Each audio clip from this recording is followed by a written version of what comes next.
Hello students, हमारा chapter चल रहा था डैम्प्ड हार्मोनिक ऑसिलेशंस। इसके अंदर पहले हम लोग पढ़ रहे थे सिंपल हार्मोनिक मोशन को, जिसके अंदर हमने सिंपल हार्मोनिक मोशन के लिए ऑसिलेटर का डिस्प्लेसमेंट, वेलोसिटी और पोटेंशियल एनर्जी के लिए एक्सप्रेशन को ज्ञात कर लिया था प्रीवियस लेक्चर के अंदर।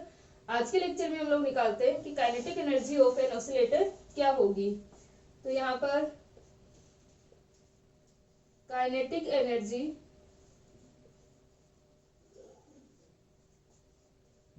ऑफ एन ऑसिलेटर,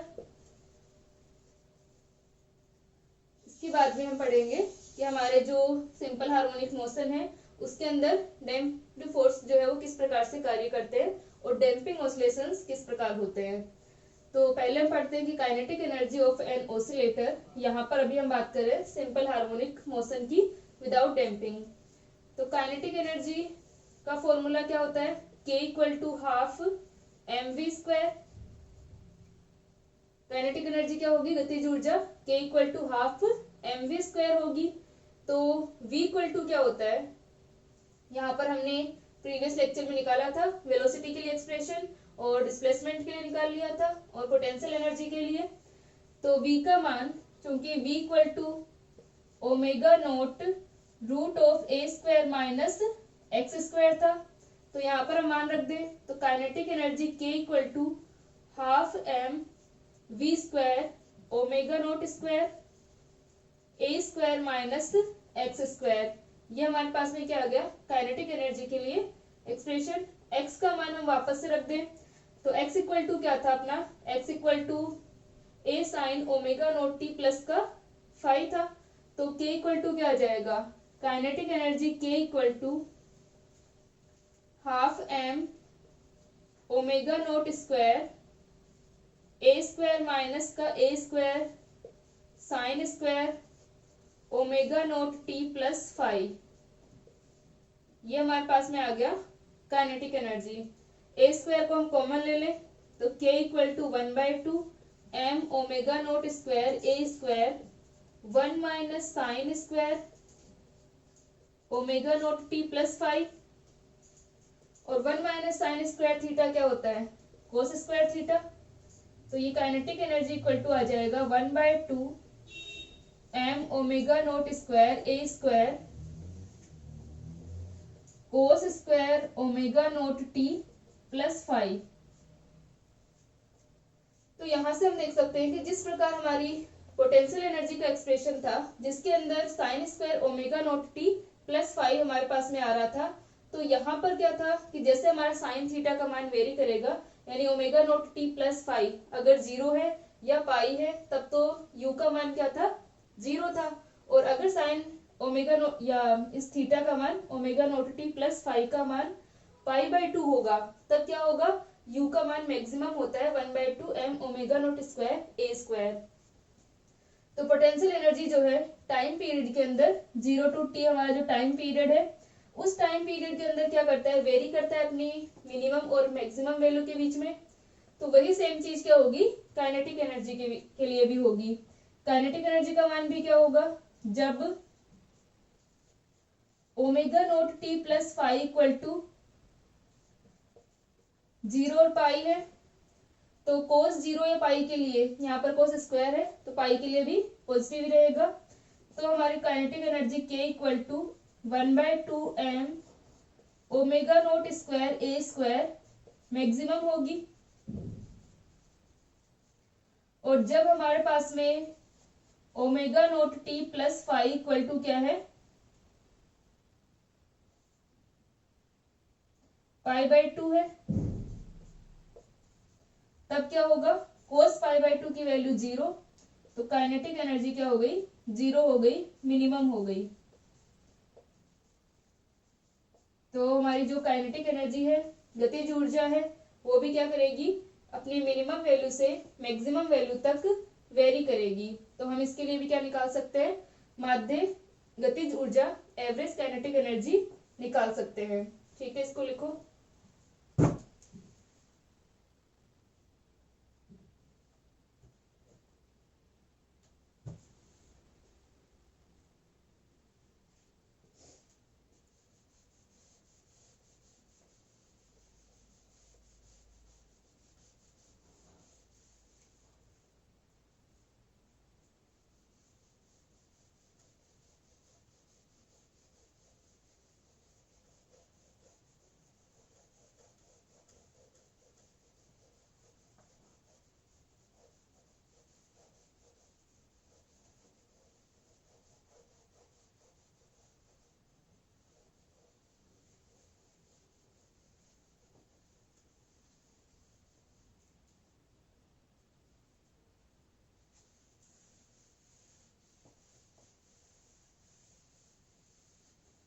यहाँ पर अपने पास में हम लिख सकते हैं कि चूंकि जो हमारी काइनेटिक एनर्जी है वो भी टाइम के साथ में क्या कर रही है, वेरी कर रही है,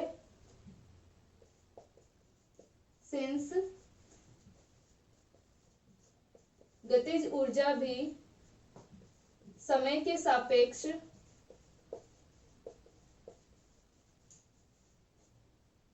जीरो से अधिकतम मान तक वेरी करती है, परिवर्तित होती है,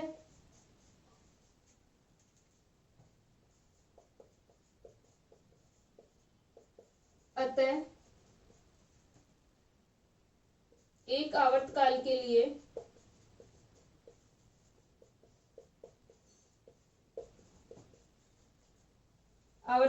हम क्या निकाल सकते हैं, माध्य गतिज ऊर्जा, एवरेज काइनेटिक एनर्जी का मान हम ज्ञात कर सकते हैं। तो हमारी जो एवरेज काइनेटिक एनर्जी होगी, एवरेज काइनेटिक एनर्जी क्या हो जाएगी, जिस प्रकार हमने एवरेज ऑफ यू निकाला था, तो एवरेज ऑफ के का मान माध्य गतिज ऊर्जा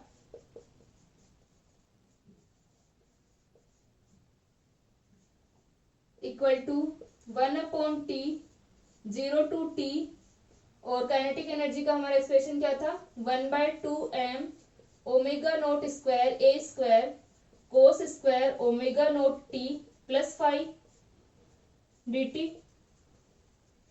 तो यहां से एवरेज ऑफ k का मान क्या आएगा, average of k equal to 1/t, इसको हम बाहर ले लेते हैं, 1/2 ओमेगा नोट स्क्वायर ए स्क्वायर, और ये 0 to t cos square omega naught t plus 5 dt। और हमें पता है कि इसका मान भी क्या होगा, t/2 होगा। ऐसे निकालेंगे जैसे हमने साइन के लिए सॉल्व किया था, क्योंकि एवरेज ऑफ हमारा कोस स्क्वायर थीटा क्या आता है, 1/2 आता है। तो यहाँ पर कोस square omega naught t plus 5 का मान क्या हो जाएगा, t/2 होगा। इसको आप इस तरह से निकाल सकते हो। कोस स्क्वायर थीटा को हम क्या लिख सकते हैं, cos square theta equal to होगा 2 cos theta minus 1 divided by 2, क्योंकि कोस 2 थीटा माइनस 1, क्योंकि कोस 2 थीटा का मान क्या होता है, 2 कोस स्क्वायर थीटा माइनस 1 होता है। तो यहां से अपने पास में क्या हो जाएगा, cos 2 theta equal to 2 cos square theta minus का 1, तो 2 cos square theta equal to, यहाँ पर प्लस आ जाएगा, तो cos 2 theta plus 1 divided by 2, यहां से निकाल सकते हैं 2 cos square theta equal to cos 2 theta plus 1, और यहां से अगर हमने 2 हटाया तो ये अपॉन में 2 आ जाएगा। इसकी वैल्यू हम यहाँ पर रख दें तो इंटीग्रेशन करेंगे तो क्या आ जाएगा, 1/2 का तो हमारा क्या हो जाएगा, 0 to t 1/2 t, तो इसका तो अपना हो गया t/2। ठीक है, ये वैल्यू आप लोग यहाँ पर रख लें। Integration 0 to t 1/2 1 plus cos 2 theta, theta की जगह क्या है, ओमेगा नोट t प्लस 5, और यह आ जाएगा अपना dt। इसको जब हम इंटीग्रेट करेंगे तो 0 to t, इसका 1 का तो क्या हो गया ओनली t, और t की लिमिट 0 to t, तो यह आ जाएगा t, और यहाँ पर बन जाएगा t/2, और cos 2 omega naught t plus 5 का जब हम करेंगे तो सेम जैसे हमने पोटेंशियल एनर्जी के अंदर किया था, इसका क्या होगा, साइन होगा, साइन के अंदर हम लिमिट रखेंगे 0 to t, तो हमारी वो वैल्यू क्या हो जाएगी, 0 हो जाएगी। तो ये मान हमारा आ गया t/2। तो एवरेज ऑफ k का मान आ गया 1/2 ओमेगा नोट स्क्वायर ए स्क्वायर, और ये आ जाएगा t/2। तो एवरेज ऑफ k का मान क्या आ गया, एवरेज ऑफ k का मान t से t कैंसिल, 1/4, साथ में हमारा m भी चल रहा था, m ओमेगा नोट स्क्वायर ए स्क्वायर, यानी एवरेज ऑफ काइनेटिक एनर्जी और average of potential energy equally आते हैं। तो ये हमारे पास में आ गई, काइनेटिक एनर्जी का मान आ गया कि 0 to t टाइम पीरियड के बीच में काइनेटिक एनर्जी की एवरेज वैल्यू यहाँ पे क्या होगी। अब हम बात करते हैं टोटल एनर्जी की, कुल ऊर्जा का मान क्या होगा। तो टोटल एनर्जी हम कैसे निकालेंगे, टोटल एनर्जी हमारी क्या होती है, potential energy plus kinetic energy.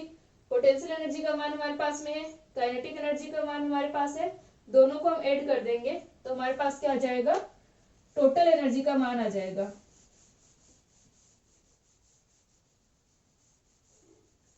तो ऑसिलेटर की कुल ऊर्जा क्या होगी वो हम ज्ञात कर सकते हैं।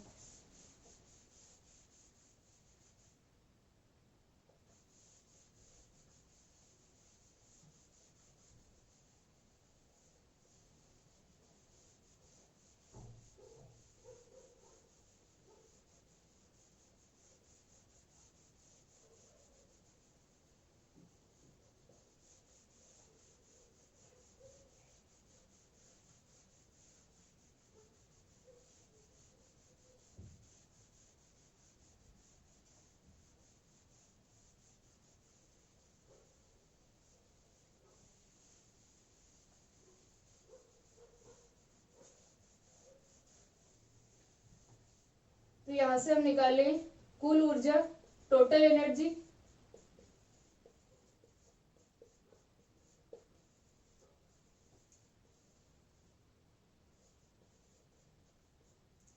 Total energy E equal to K plus U, kinetic energy plus potential energy, दोनों का मान रख दे तो E इक्वल टू हो जाएगा kinetic energy 1/2 m omega naught square a square cos square omega naught t plus 5 plus potential energy का मान क्या है, potential energy U equal to हमारे पास में है 1/2 m omega naught square a square sine square omega naught t plus 5, दोनों को ऐड कर देंगे तो E equal to 1/2 m omega naught square a square cos square omega naught t plus 5 plus का sign square omega naught t plus 5। तो cos square plus sine square हमारा क्या होता है, कोस square theta plus sine square theta 1 होता है। तो E का मान क्या आ गया, half m omega naught square a square, यह मान आ गया अपने पास में कुल ऊर्जा का, टोटल एनर्जी का। तो यहां से हम देख सकते हैं कि ये सारी हमारी क्या है, फिक्स वैल्यूज है, 1/2 m ओमेगा नॉट a सारे क्या है, नियत मान है। इसका मतलब जो हमारा सिंपल हार्मोनिक ऑसिलेटर है उसकी जो टोटल एनर्जी है वो क्या रहती है, कांस्टेंट रहती है, टाइम के एस्पेक्ट में वेरी नहीं करती है। इसका मतलब कि जो हमारा सिंपल हार्मोनिक ऑसिलेटर है वो क्या करता है, एनर्जी कंजर्वेशन का पालन करता है। यहाँ पर एनर्जी जो है वो कंजर्व रहती है, टोटल एनर्जी। क्योंकि जब हमारे पास में हमने पढ़ा था कि जो हमारा सिंपल हार्मोनिक मोशन होता है तो जब पार्टिकल की काइनेटिक एनर्जी मिनिमम होगी उस टाइम पर पोटेंशियल एनर्जी मैक्सिमम होगी, और जब पोटेंशियल एनर्जी मिनिमम होगी पार्टिकल की काइनेटिक एनर्जी मैक्सिमम होगी। यानी अगर पोटेंशियल एनर्जी अपनी मैक्सिमम से मिनिमम वैल्यू की ओर जा रही है तो काइनेटिक एनर्जी उस टाइम पर क्या होगी, अपनी मिनिमम से मैक्सिमम वैल्यू की ओर जाएगी। इसका मतलब कि अगर गतिज ऊर्जा कम होती है तो स्थितिज ऊर्जा बढ़ेगी, और स्थितिज ऊर्जा कम होती है तो गतिज ऊर्जा बढ़ेगी, लेकिन जो हमारी टोटल एनर्जी है वो क्या रहेगी, कांस्टेंट रहेगी। तो हम लिख सकते हैं अतः सरल आवर्ती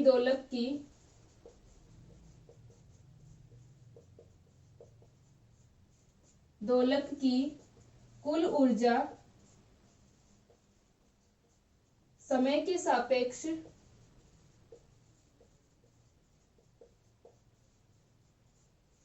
नियत रहती है, अर्थात सरल आवर्ती दोलक सिंपल हार्मोनिक ऑसिलेटर क्या करता है, एनर्जी कंजर्वेशन का पालन करता है। ऊर्जा संरक्षण नियम का पालन करता है। इसको लिखो। फिर हम बात करते हैं डैम्पिंग ऑसिलेशन या डैम्प्ड हार्मोनिक ऑसिलेशंस की।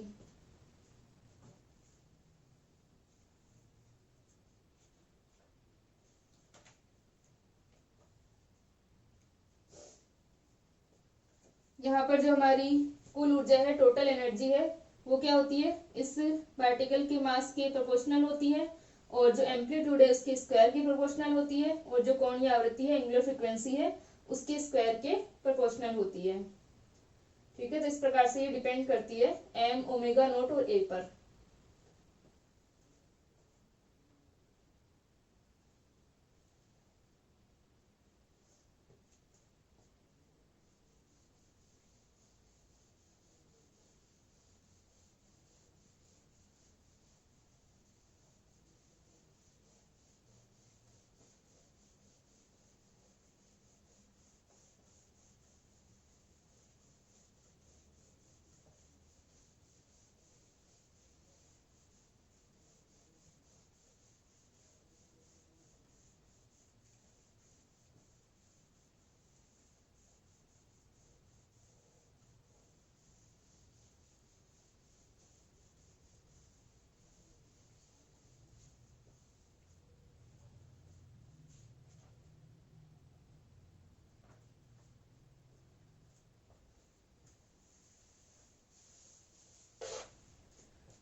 तो डैम्प्ड हार्मोनिक ऑसिलेशंस क्या होते हैं, या डैम्प्ड हार्मोनिक ऑसिलेटर क्या होता है, अवमंदित आवृत्ति दोलक या अवमंदित आवृत्ति दोलक क्या होता है। इससे पहले हम बात करते हैं कि डैम्पिंग फोर्स क्या होते हैं।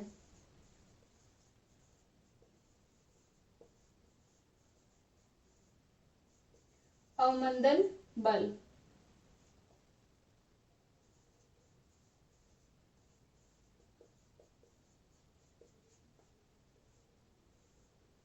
जब भी कोई कण या पिंड, कोई भी पार्टिकल या हमारी बॉडी, कोई भी बॉडी है, ठीक है, वो जब किसी मीडियम के अंदर क्या करता है, गति करता है, किसी भी माध्यम में गति हो रही है, चाहे हम ऑसिलेटरी मोशन की बात करें या किसी भी गति की अगर हम बात करें, तो क्या होगा कि उस माध्यम के स्पर्श से, उस मीडियम के कॉन्टेक्ट से क्या होगा, उसकी उस गति में क्या आता है, अवरोध आता है, यानी उस गति के विरुद्ध एक बल कार्य करता है। ठीक है, इसका मतलब वहां पर क्या लग रहा है कि कोई ना कोई फोर्स कार्य कर रहा है, और उस बल को क्या करना पड़ेगा, उस कण या पिंड को, जो भी हम पार्टिकल या बॉडी ले रहे हैं, उसे उस फोर्स के विरुद्ध क्या करना पड़ता है, कार्य करना पड़ता है अपनी गति को बनाए रखने के लिए। जैसे मान लो हमने यहाँ पर कोई सिंपल पेंडुलम हम ले रहे हैं, ठीक है, या फिर हमारे पास में कोई इस प्रकार की कोई शेप है जिसके अंदर हमारे कोई बॉल है। ये बॉल इस साइड अगर हम इसे डिस्प्लेस करें तो ये क्या होगा, इस तरह से गति करेगी। तो यहाँ पर इसका जो मोशन हो रहा है, ऑसिलेटरी मोशन हो रहा है, तो इसके अंदर क्या होगा कि ये जो मीडियम है, यानी यहाँ पर कांटेक्ट के कारण क्या हो जाएगा, फ्रिक्शन होगा, घर्षण बल कार्य करेगा। इसी प्रकार अगर हम पेंडुलम की बात कर रहे हैं कि हमारा जो मीडियम है वो क्या है, एयर है, हवा है, तो इस एयर के कारण क्या हो जाएगा, यहाँ पर फ्रिक्शन फोर्स कार्य करेगा, घर्षण बल कार्य करेगा। या फिर हमने कोई मीडियम, कोई लिक्विड ले रखा है, कोई द्रव ले रखा है, तो वहां पर क्या करते हैं, हमारे श्यान बल कार्य करते हैं, विस्कस फोर्स कार्य करते हैं, श्यान बल।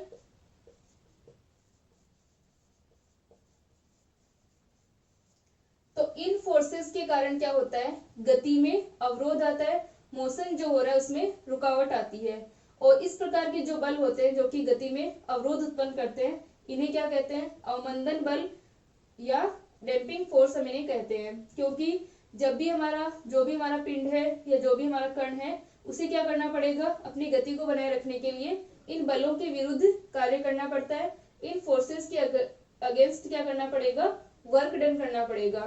तो इन फोर्सेस के अगेंस्ट वर्क डन करने के कारण उसकी एनर्जी में क्या होती है, कमी आती है, उसका एनर्जी लॉस होता है, और उसकी काइनेटिक एनर्जी जो है वो कम होने लगती है। उसकी काइनेटिक एनर्जी कम होगी तो उसकी वेलोसिटी क्या होगी, डिक्रीज होने लग जाएगी।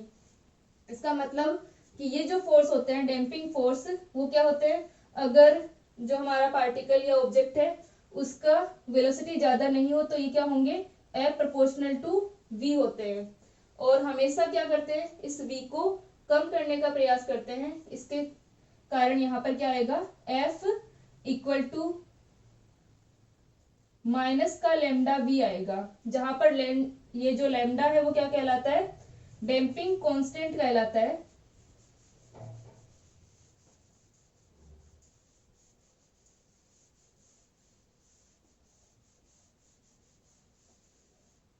ठीक है, किस प्रकार से होते हैं, F प्रोपोर्शनल टू v होता है और F इक्वल टू माइनस का लेमडा v होता है। लेमडा क्या कहलाता है, डैम्पिंग कांस्टेंट, अवमंदन गुणांक।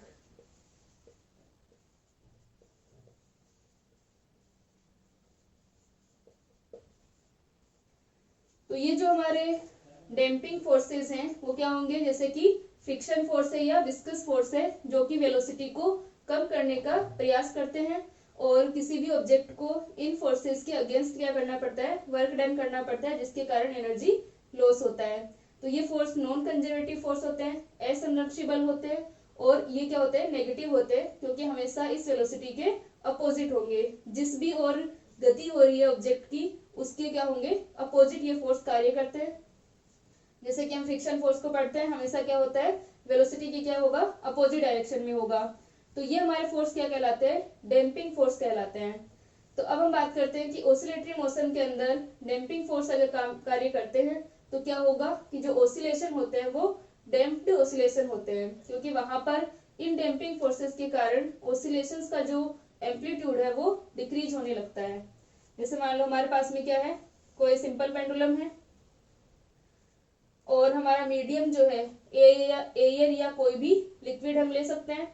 अगर हमने एयर मीडियम लिया है तो जब तक इस सिंपल पेंडुलम के ऊपर हमने इसको डिस्प्लेस करके छोड़ा तो क्या होगा, ये इस प्रकार का मोशन करेगा, ऑसिलेटरी मोशन होगा इसका।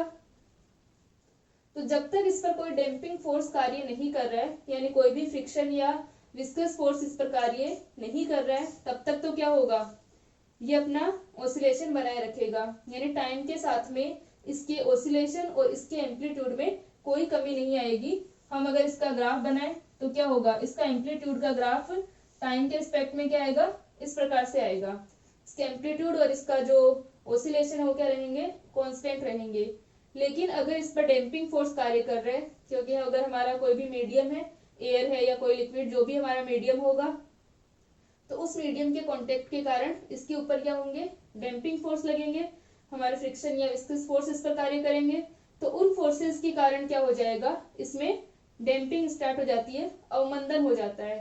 तो उस अवमंदन के कारण इसके जो एम्पलीट्यूड है वो क्या होंगे, डिक्रीज होंगे, इसके ऑसिलेशन कम हो जाएंगे, इसका एम्पलीट्यूड धीरे धीरे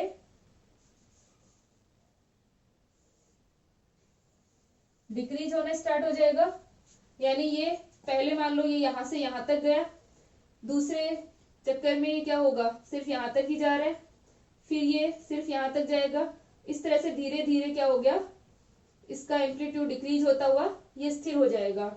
अगर डैम्पिंग फोर्स कार्य नहीं करते तो ये बिना रुके लगातार ऑसिलेशन कर सकता है, लेकिन डैम्पिंग फोर्सेस के कारण, और जो अगर हम प्रैक्टिकली जो भी देखते हैं, व्यवहारिक जो भी हमारे ऑसिलेटरी मोशन है, सबके अंदर डैम्पिंग फोर्स कार्य करते हैं। तो डैम्पिंग फोर्स के कार्य करने के कारण क्या होता है कि ये धीरे धीरे अपने आप रुक जाता है। ठीक है, तो इस प्रकार का जो मोशन है उसे हम क्या कहेंगे, डैम्पिंग फोर्स के अंदर जो मोशन हो रहा है उसे हम डैम्प्ड हार्मोनिक ऑसिलेशंस कहेंगे। और जो ये डैम्प्ड हार्मोनिक ऑसिलेशंस को एग्जीक्यूट कर रहे हैं इन्हें हम क्या कहेंगे, डैम्प्ड हार्मोनिक ऑसिलेटर कहते हैं। तो डैम्पिंग फोर्स के लिए या डैम्प्ड हार्मोनिक ऑसिलेशंस के लिए हमारी इक्वेशन क्या आती है, ये हम ज्ञात करते हैं।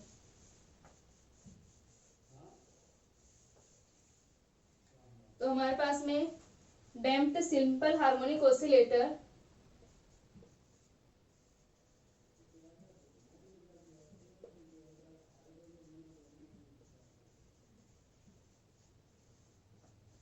सिंपल हार्मोनिक ऑसिलेटर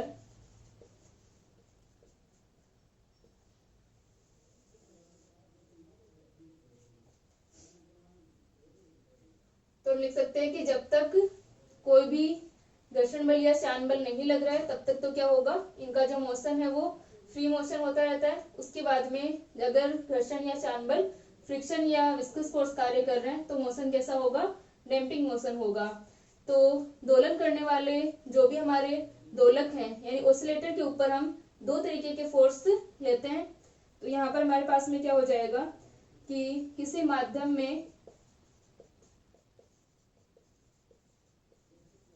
माध्यम में दोलन करने वाले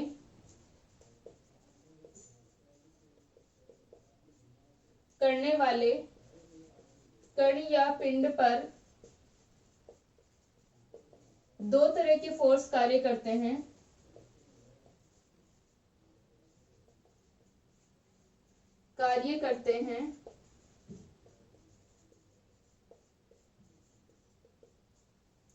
एक तो क्या होगा, रिस्टोरिंग फोर्स, जहां पर भी हमारा ऑसिलेशन हो रहा है तो वहां पर कौन सा बल लगेगा, प्रत्यानयन बल, रिस्टोरिंग फोर्स।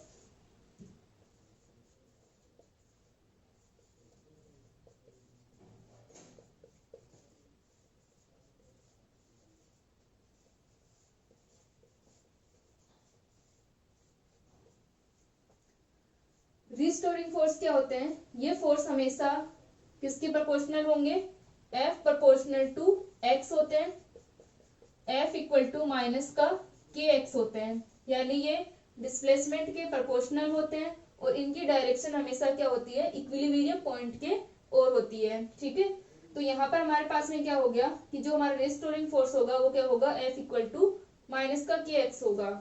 दूसरा फोर्स हमारा होगा डैम्पिंग फोर्स, अवमंदन बल।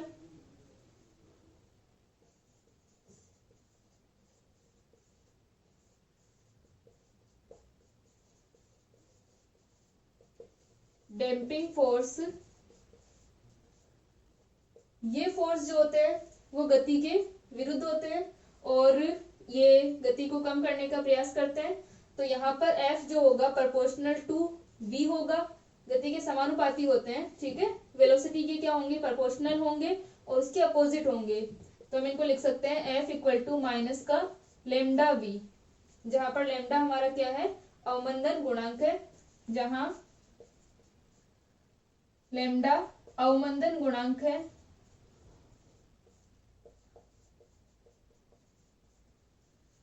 तो इन डैम्पिंग, ये डैम्पिंग कांस्टेंट है, इन डैम्पिंग फोर्स के कारण क्या हो जाते हैं, ऑसिलेशन जो है वो टाइम के रिस्पेक्ट में कम होते रहते हैं और एम्पलीट्यूड जो है वो डिक्रीज होता है। तो यहाँ से हमारे पास में क्या हो गया कि दो टाइप के फोर्स लगेंगे किसी भी मीडियम के अंदर, एयर या लिक्विड जो भी हमारा मीडियम है उसके अंदर जो भी हमारा पार्टिकल या कोई भी बॉडी होगी वो अगर ऑसिलेटरी मोशन कर रहा है, दोलन कर रहा है, तो उसके ऊपर दो तरीके के फोर्स होंगे, restoring force F proportional to x, F equal to minus का kx, एक हमारा damping force F proportional to v, F equal to minus का लेमडा v। तो टोटल फोर्स क्या हो गया, परिणामी बल F इक्वल टू क्या हो जाएगा, F R plus F D. R किसको रिप्रेजेंट कर रहा है, रिस्टोरिंग फोर्स को, और डी किसको रिप्रेजेंट कर रहा है, डैम्पिंग फोर्स को। तो F इक्वल टू आ जाएगा माइनस का के एक्स माइनस का लेमडा वी, और इसे हम क्या लिख सकते हैं, F इक्वल टू माइनस का के एक्स माइनस का lambda D X upon D T. और जो हमारा F होता है यानी हमारी जो इक्वेशन ऑफ मोशन होती है, F इक्वल टू हम क्या लिखते हैं, M D two X upon D T two. तो हम लिख सकते हैं क्योंकि F इक्वल टू क्या होता है, M D two X upon D T two होता है। तो यहां से हमारे पास क्या आ जाएगा, M D two X upon D T two equal to minus का के एक्स और माइनस का lambda D X upon D T.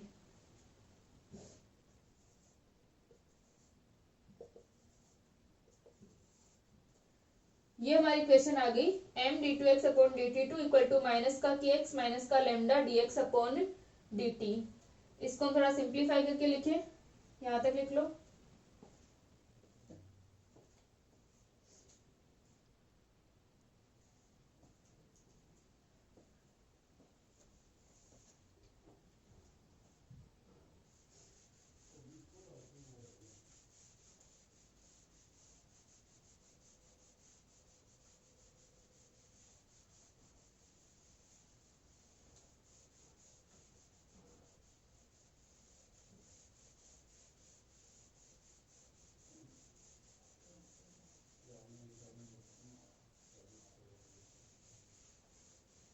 यहाँ पर हमारे पास में क्या आ गया, इक्वेशन जो है हमारी M D two X upon D T square minus का या प्लस का के एक्स प्लस का lambda D X upon D T plus का के एक्स इक्वल टू 0, ये हमारी इक्वेशन आ गई। D square X upon D T square plus का lambda upon M D X upon D T plus का K upon M X equal to 0।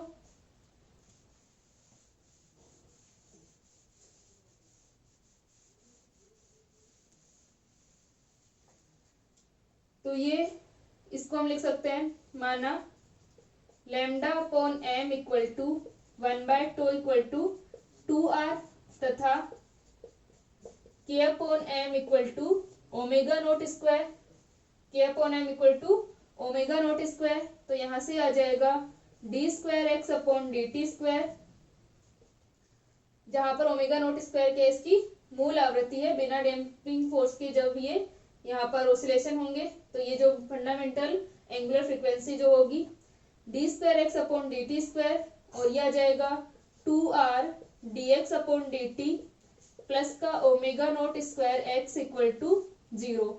तो जो हमारी इक्वेशन आ रही थी सिंपल हार्मोनिक मोशन के अंदर, वो कितनी आ रही थी, D square X upon D T square plus का omega naught square X equal to 0। ये हमारी इक्वेशन थी सिंपल हार्मोनिक मोशन के अंदर विदाउट डैम्पिंग। तो यहाँ पर जब हम डैम्पिंग फोर्स को डिफाइन करते हैं तो ये हमारी टर्म एक्स्ट्रा आती है, और ये किसको शो करता है, ये जो हमारी इक्वेशन है वो किसकी इक्वेशन है, डैम्प्ड सिंपल हार्मोनिक ऑसिलेटर की इक्वेशन है। तो हम लिख सकते हैं उपरोक्त समीकरण अवमंदित सरल आवर्त दोलक का समीकरण कहलाता है, डैम्प्ड हार्मोनिक ऑसिलेटर की इक्वेशन कहलाती है।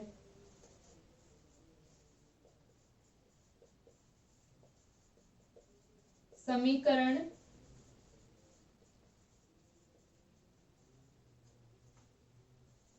कहलाता है। तो ये हमारे पास इक्वेशन आ गई। अब इस इक्वेशन को हम सोल्व करते हैं और फिर हम निकालते हैं कि हमारा जो डैम्पिंग केस आते हैं अलग अलग, कि कम डैम्प्ड हो यानी न्यून अवमंदन, क्रांतिक अवमंदन, और ये अधिक जो अपना अवमंदन होगा, ठीक है। तो under damped oscillation, critical damping और ओवर डैम्पिंग हम यहाँ पर निकालते हैं। तो सबसे पहले हम इसको सोल्व करते हैं, यहाँ तक लिख लो इसको।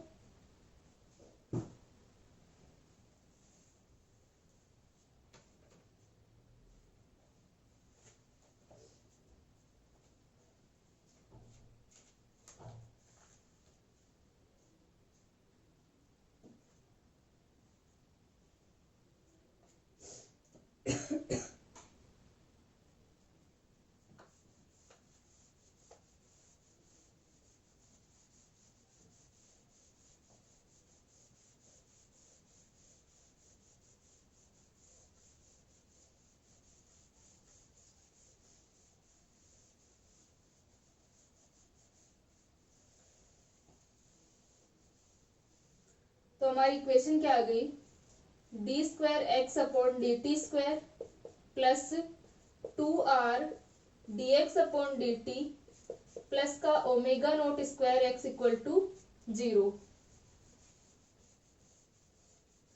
तो इस इक्वेशन को सोल्व करने के लिए हम मान लेते हैं कि माना उपरोक्त समीकरण को हल करने के लिए, उपरोक्त समीकरण को हल करने के लिए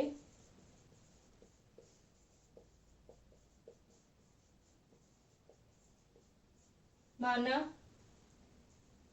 x इक्वल टू ई की पावर अल्फा टी।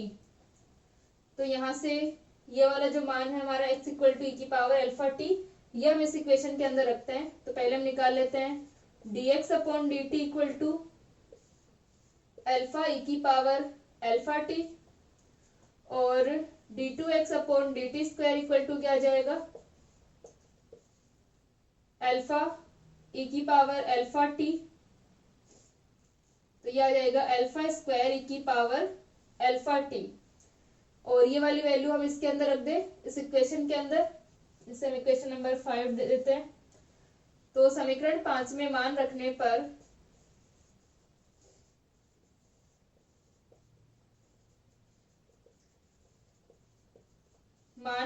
पर ये क्या आ जाएगा, अल्फा स्क्वायर ई की पावर अल्फा टी प्लस का 2r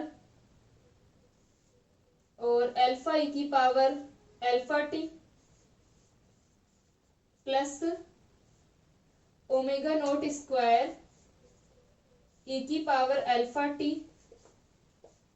इक्वल टू 0। इस पूरी टर्म में से हम लोग ई की पावर अल्फा टी को कॉमन ले लेते हैं, तो यह आ जाएगा ई की power alpha T alpha square plus का 2r अल्फा प्लस का omega naught square equal to 0। तो यहाँ पर जो हमारी इक्वेशन है वो t के सभी मानों के लिए वैलिड रहेगी।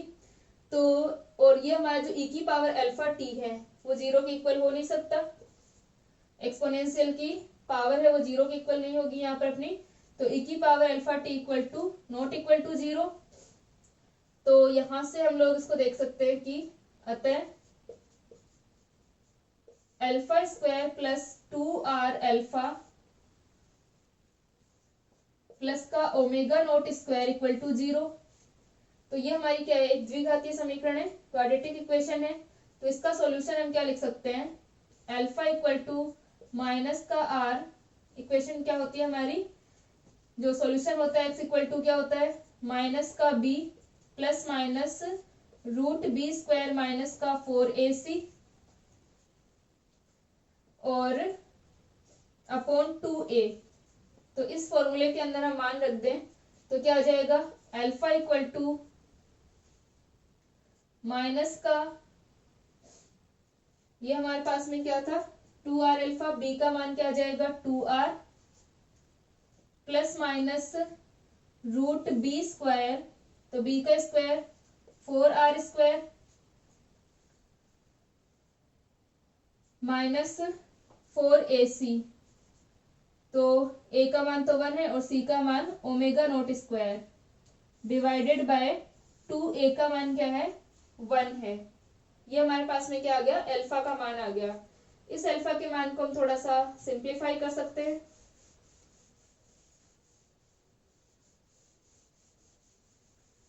तो ये हमारी इक्वेशन क्या बन जाएगी, अल्फा इक्वल टू माइनस का 2r प्लस माइनस 4 को हमने बाहर ले लिया रूट से, तो ये क्या आ जाएगा 2 बाहर आएगा, root r square minus omega naught square divided by 2, और इसको हम कैंसिल कर दें 2 को, तो अल्फा इक्वल टू आ जाएगा माइनस का r plus minus root r square minus omega naught square. तो यहाँ पर हमारे पास में अल्फा के 2 मान आएंगे क्योंकि यहाँ पर प्लस माइनस है। तो अल्फा इक्वल टू हो जाएगा माइनस का r plus root of r square minus omega naught square, और एक मान क्या आ जाएगा तथा माइनस का r minus root of r square minus omega naught square. ये हमारे पास में 2 वैल्यू आ गई। हम x के मान में इसको रख दें,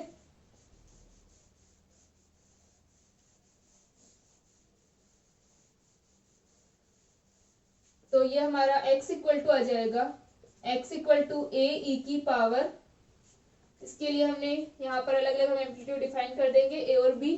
तो ये आ जाएगा a e की पावर माइनस का r plus root of r square minus omega naught square into T plus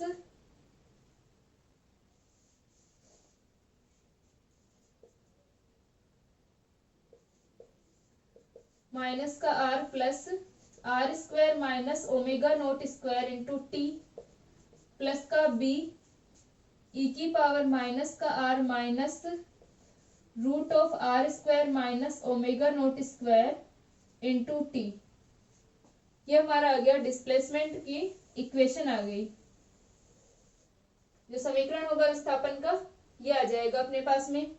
अब यहाँ पर हमारा जो 3 केस बनते हैं, एक तो हमारे पास में होता है कि आर जो हो वो लेस देन ओमेगा नोट हो, सेकेंड हमारा होता है कि आर अप्रोक्सीमेट इक्वल हो ओमेगा नोट के। आर किसको रिप्रेजेंट कर रहा है, डैम्पिंग को।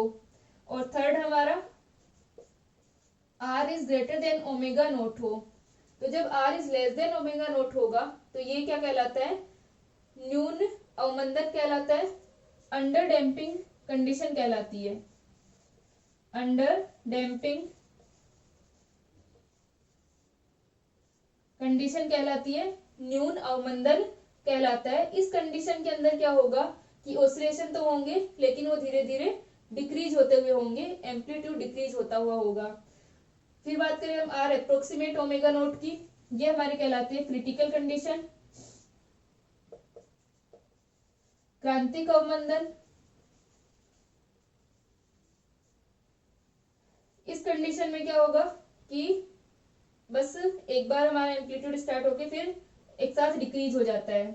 और फिर हमारी आती है, इसके अंदर हम एक्सप्लेन करेंगे नेक्स्ट लेक्चर के अंदर इनको डिटेल में कि किस प्रकार से हमारी ये कंडीशन होती है और इसका ग्राफ क्या आता है। इस कंडीशन के लिए हम देखेंगे कि किस प्रकार से हम इसको निकालते हैं और इसके लिए ग्राफ क्या आता है। फिर हम थर्ड कंडीशन के लिए देखेंगे कि इसके लिए ग्राफ क्या आता है। तो नेक्स्ट लेक्चर में हम इनको कंप्लीटली डिफाइन करेंगे। तो जो हमारी R is greater than omega naught की कंडीशन है ये कहलाती है ओवर डैम्पिंग। इस कंडीशन में ऑसिलेशन स्टार्ट ही नहीं होंगे, ठीक है।